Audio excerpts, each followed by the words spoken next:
As you say, success leaves clues. Yes. If you could give one piece of advice to our audience of aspiring novice stage entrepreneurs, millennials, might be running a business for 5 years, 10 years, only a couple years, or just getting started, what's the number one piece that you could share? I would say the most important thing, I'll give you three.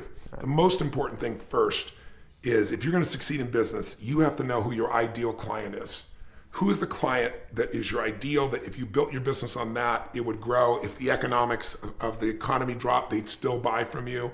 That's the person you want to cherish, you want to fall in love with. You don't want to fall in love with your product, you want to fall in love with your client.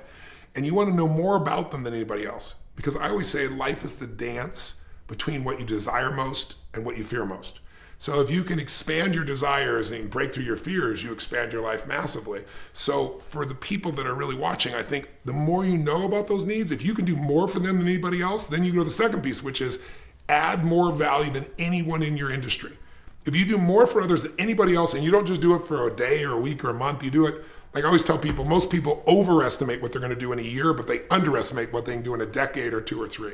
If you do that year after year, the word spreads and you start to build a brand. And if you do that for a decade or more, you can start to actually dominate the industry. So you got to know everything about them. You got to add the value, and you got to find an irresistible offer.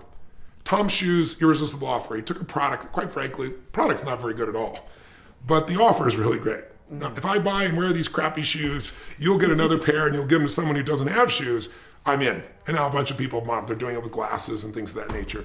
Or 99 cents on iTunes. I mean, people are getting everything for free. Why should I buy it? Better fidelity, easy, clear, but only 99 cents. That offer. Zappos, right? Tony Hsieh is a good friend of mine.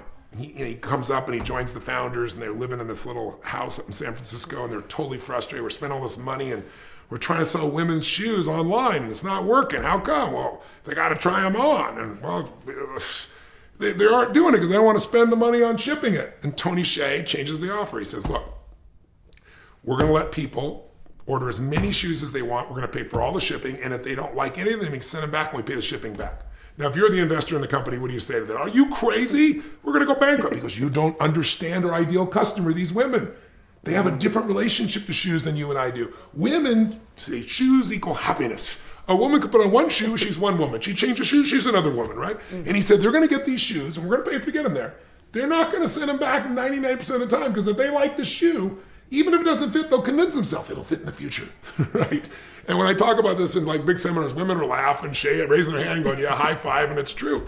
And he built a business he sold for $1.2 billion, and he still runs it because he wasn't doing it for the money. He loved building the culture,